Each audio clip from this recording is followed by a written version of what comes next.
This is Debbie Woodruff coming to you live from the corner of Anderson and Wilder, where just moments ago a fire has erupted, leaving 3 dead and possibly 2 others wounded. I have with me Officer Douglas Danforth of Precinct 26. Officer Danforth? Yes, Debbie. Officer, early reports have indicated that these deaths are organized crime related. Can you confirm this? It would certainly seem so, Debbie. The victims were all known to be affiliated with the Parigi crime family. As you know, the family has been torn by a bloody power struggle since last month's death of the reputed godfather, Roberto Parigi. So, do you have positive identifications on these victims? We won't be positive until we can check the dental records, but these men were well known around the neighborhood as well as the family in Portland. But just tonight, I've been speaking with some local residents, and they seem very reluctant to say anything about these men. Is that for fear of reprisals? I'm going to have to say part. Despite its troubles, the Parigi family remains a force in this community. Certainly nobody wants to go on record identifying these men as criminals, but you also have to realize that the community, these men are commanded. They got respect in the community. But that money, does that come at a price? They're family men, and absolutely it does come at a price. We're talking business loans at up to 50% interest, and believe me, if you didn't pay on time, you won't be very lucky. I see. Do you have any leads on who might want these men dead? Right now, our best guess is it was an inside job, perhaps linked to the reports that an internal battle... So wait a second. Do you see these deaths as the end of a bloody power struggle or just the beginning? Rival organizations may see this as their chance to rid themselves of the Parigi family once and for all. So what you're saying is the community can rest easy tonight. I wish I knew, Debbie. In the meantime, residents in the community will surely feel increased police presence. We are on top of the matter, and I'd like to stress that nobody in this community has anything to fear. Thank you very much, Officer Danforth. Again, 3 are dead, 2 are wounded, and the culprits are still at large. From the corner of Anderson and Wilder, this is Debbie Woodruff. Back to you in the studio. And one more thing I might say, if you can tune in this evening and make sure if you have any news or any speculation on who these men might be, please call our studio and let us know as soon as possible. Thank you very much. Back to you, Bob.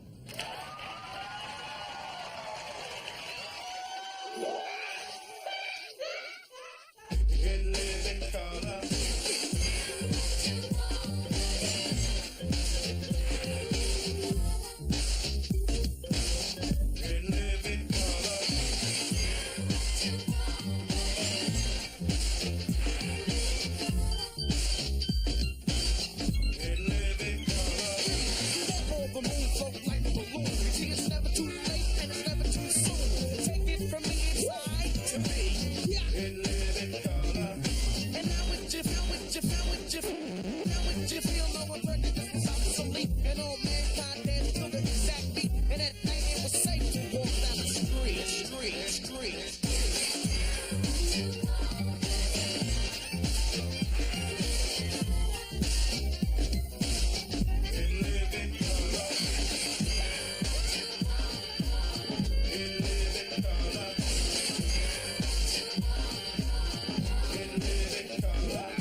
This hearing is called to order. We have called together this committee to investigate violence on television and its effects on young people. Ms. Reno, you may begin. Well, I feel it is only fitting to begin with the worst offender. That's why I have subpoenaed Mr. Wile E. Coyote. Yeah, excuse me, but my name is no longer Wild E. Coyote, but Will E. Coyote, because Wild E. is a much name, and I am not a dog. I think that this trial is a joke, and I have been railroaded. Mr. Coyote, do you know why you're here? Something about, I didn't pay my child support or something like that, but hey, man, it's hard for coyotes, you know what I'm saying, man? With this whole Jurassic Park, jumping off, they didn't ask me to do a part. This has nothing to do with child support. You are accused of portraying irresponsible violence on television. Man, you know what? Why are you coming down on a working dog like me, you know what I'm saying? I mean, I just don't understand. I go to the mall, I have to deal with all these little kids and all this other kind of stuff. Look, I ain't even got no genitals. You know how hard it is on me? Mr. Coyote, do you have any legal representation? Well, I certainly have. Is counsel present? He sure is.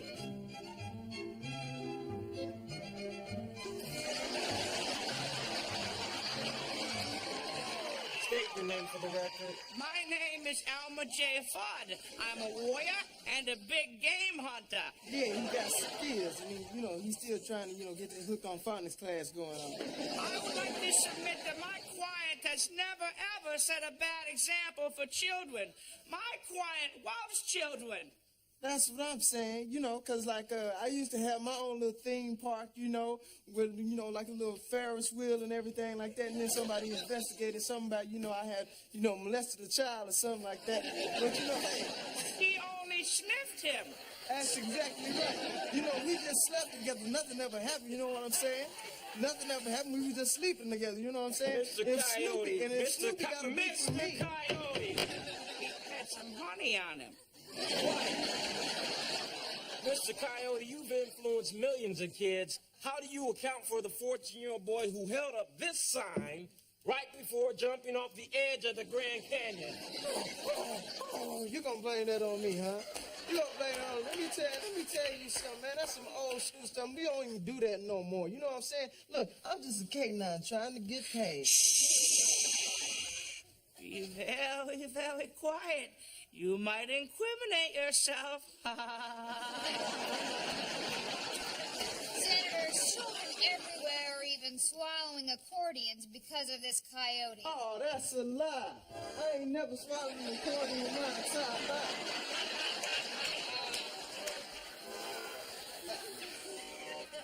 Y'all just singling me out because I'm a brother. Are you insinuating racial bias here? That's what I'm saying, because ain't no other tunes out there but Daffy Duck, Heckle and Junker. Hey, where's that honky Casper the Friendly Ghost, you know what I'm saying? Where's Blueberry Hound and his blue ass? You're out of order. I'm out of order. You're out of order. She's out of order. The whole damn trial is out of order.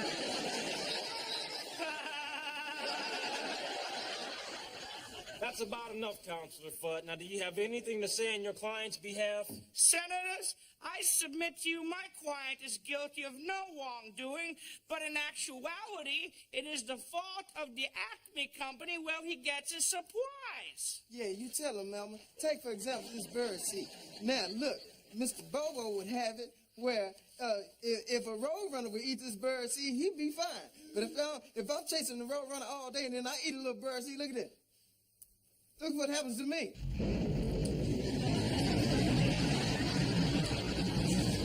Mr. Coyote, senators, these are earthquakes. That's exactly my point. It's mislabeled. And take a look at this umbrella. It's very, very flimsy. Yeah. Now, this is supposed to protect my hair from falling objects. Mr. Coyote, you can put that away. Nothing's gonna fall on your head. Well, you here. never know when something might fall on your head because of... There it is. See, all I get is chuckles. That's all I get is chuckles, man. I'm tired of this, man. They're just chuckling and laughing at me, man. I just want some respect. I don't want no money, no change. I just want a tail from... You're out of order. Gentlemen, I find it hard to believe that these lovely Acme products are at fault. I mean, if what you say is true, I can simply come here and press down on this harmless detonator with no battery and no dynamite and...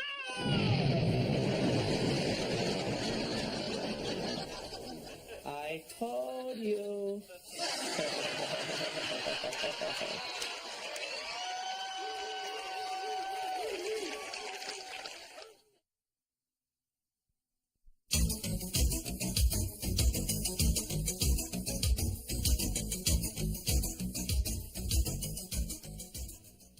You are strong, you are beautiful, you are perfect. Welcome once again to the show By, For, and About Women.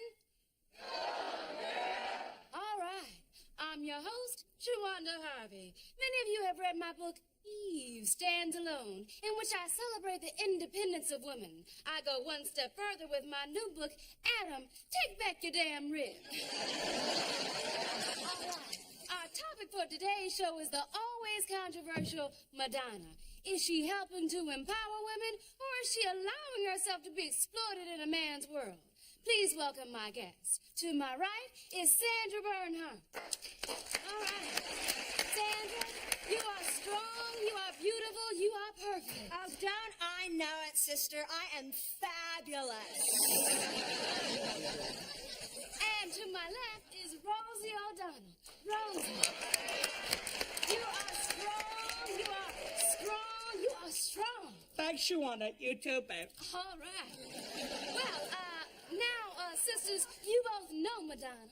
Madonna and I used to be good friends, you know. But then she dumped me, decided to go slumming. Rosie, you and Madonna were in the movie A League of Their Own. Now, that was a celebration of the equality of women. You bet your perfect little boobies, honey. I think it's obvious Madonna is a perfect example of a woman who has done it her way. Oh, believe me, baby, this slut has done it every way, okay? And she's done it with men, without men, with women, without women, with men who used to be women, with German shepherds. Okay. The point is she used men when it suited her and trashed them many times she felt like Well, it. trash is the operative word here, okay? She is trash that will not burn, sister, okay? You'll find out. If she is through with you, she'll dump you like a Chevy Chase talk show. Looks like somebody took a little bitter pill this morning. Oh, take this good tone down, O'Donnell. No, please, sisters. Let's try to keep this from getting personal. Now, in the spirit of sisterhood, let's hear a go on, girl. Go on, girl. Go on, girl. All right. We're talking about Madonna as a role model for other women. Now, it would appear to me at times that she seems to allow herself to be sexually exploited by men. Well, I think he got that backwards. Oh, God, she's done it backwards, she's done it forward, she's done it sideways, she's done it like in a circle. You are still pissed because she dumped you for Warren Beatty, okay? Please, I am twice the man Warren Beatty will ever be. Maybe he's got something you don't. Oh, that may be, big girl, but if I don't have it, I can rent it, sister. Well, now there seems to be no way to keep this discussion from getting personal. The message would seem to be that it is great for a woman to be independent, but there's a fine line between putting men in their place and being a, well, you know. I'm Shawanda Harvey. Goodbye and go on, girls.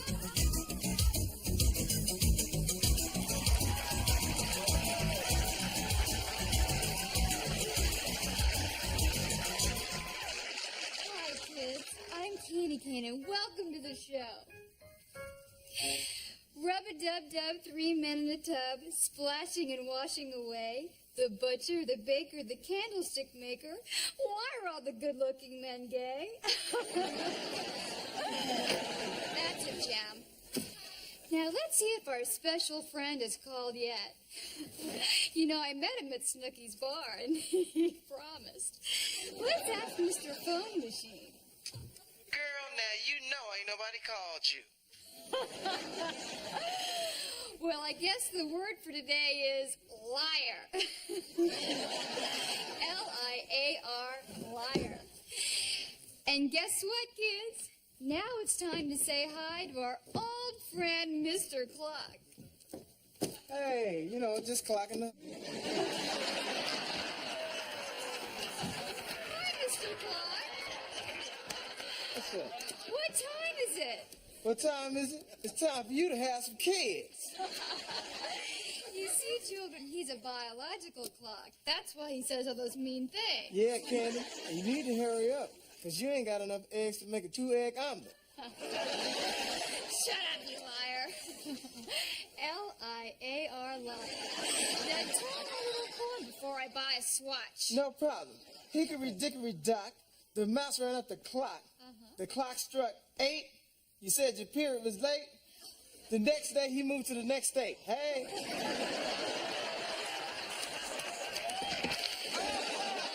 And all the wondrous surgery in the world couldn't put him back together again. Well, kids, now it's that time to bring up prehistoric creature, our old friend Jurassic Benny. Hi, Candy Cane. Hi, Benny. Do you know what time it is? Time for your flat ass to have some kids. Oh, listen, Big Ben. If you didn't shoot blanks, I wouldn't have this problem. Come on, everybody. Let's do the Benny dance. Okay. Faster, faster, faster, faster, faster. Wait a second, Candy. What? Don't you know what time it is? It's 2 minutes till menopause. You should know about 2 minutes, Mr. Clock. You know something, Benny? I love you. Yeah? I love you. Yeah, well, I love you too, Candy, but I'm not in love with you. But you said you were going to leave your wife and marry me. No, I never said that. You're a liar. Well, you sing a different tune after a 6-pack and a quart of personal lubricant. You two-faced up. Wait a minute, double crossing what? What you talking about? You know I got a restraining order against you. Now stop talking all this trash. Stop calling my house. And I know you was the one that boiled my little girl's rabbit. And you mess with my jazz one more time, I'll put my prehistoric foot so far up your behind, you're gonna be coughing up shoelaces. You get out of here, and you take all your crack with you, mister. I'll meet you at the Econo Lodge. You can take your lunch back and your album. I don't need you. Why don't you just hold her, man? I ain't holding that hoe.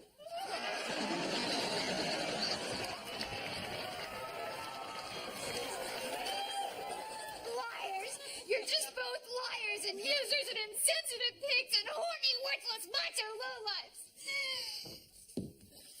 Well, kids, I guess it's just us. But you're not even my real kids. I'll never have kids. I'm destined to pick cat hair out of my lean cuisine. Join us tomorrow, boys and girls, for another adventure in Candyland with Candy Cane.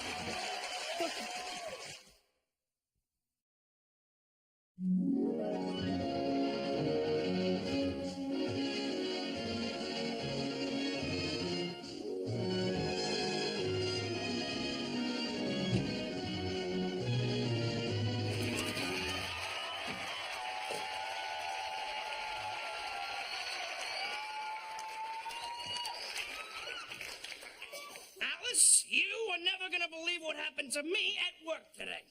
Let me guess, Ralph. You stepped in the back of a bus and it popped a wheelie. No, Alice, you're a regular riot. No, look at this. Take a look. Earl Johnson's retiring.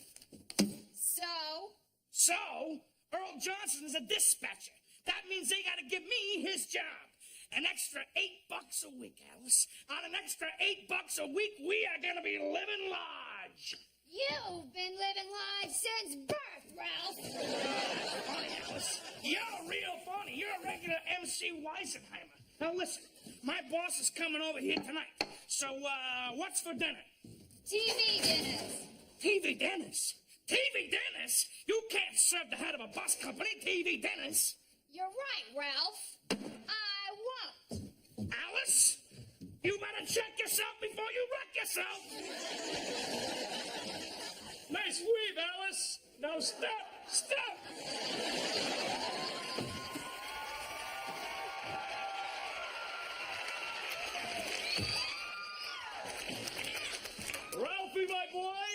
find yourself another freak. Have you got back? What can I tell you? The wench is whack. She's whack. Now, so what up, Home Slice? Norton, you gotta help me. My boss is coming over here tonight, and he's black, and I don't know the first thing about being hip. I'm gonna hook you up. Okay, the first thing you need to know is the handshake or dap, as the brothers call it. Handshake, all right? Here it comes. Huh?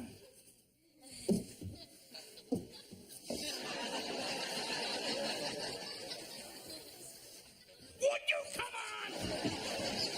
I'm coming back. All right, here we go. Back down. Up. Stop it. Jeez. That's a lot of work to do, Norton, just to shake hands. I think I lost about 4 pounds there. Look at it this way, Ralph. Greet 10 people a day, you'll be able to see your toes by Christmas. Okay, now, I assume that he's your boss, and he probably went to one of them black colleges, probably one of them fraternity brats.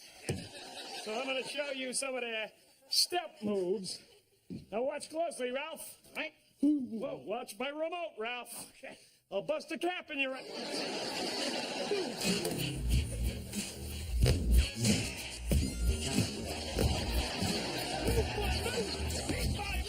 You by you! You by you!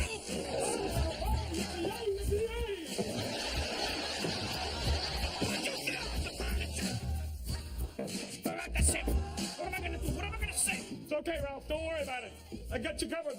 All right. Mr. Williams. Hey, Cramden, sorry I'm late. I had to come all the way across town from the suburbs.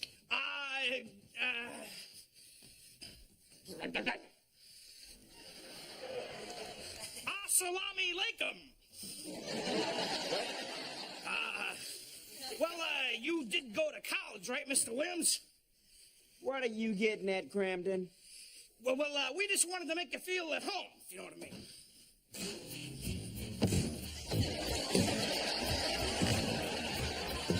Me by me! Me by me! You by you! You by you!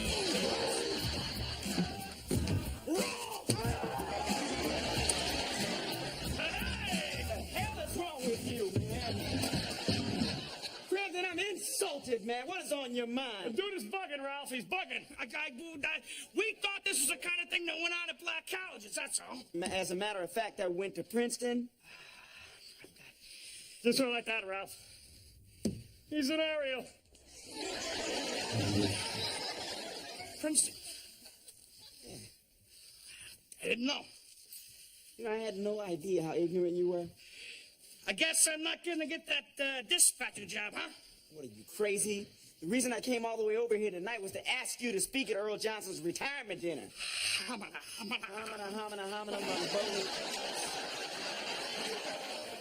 You blew this one. You can't even get that together. Hey, have a good night. You and Vanilla Ice.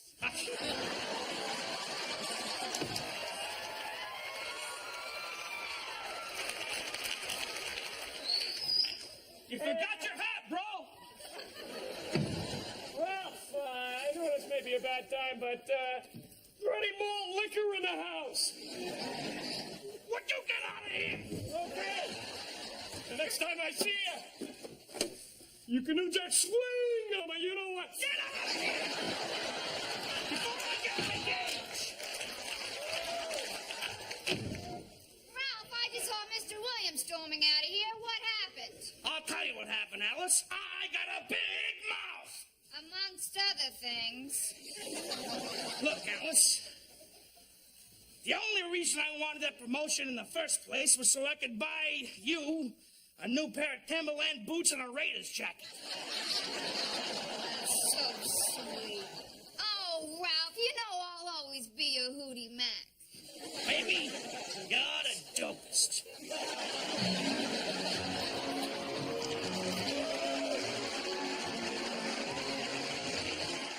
There's 6 million ways to laugh. Choose one.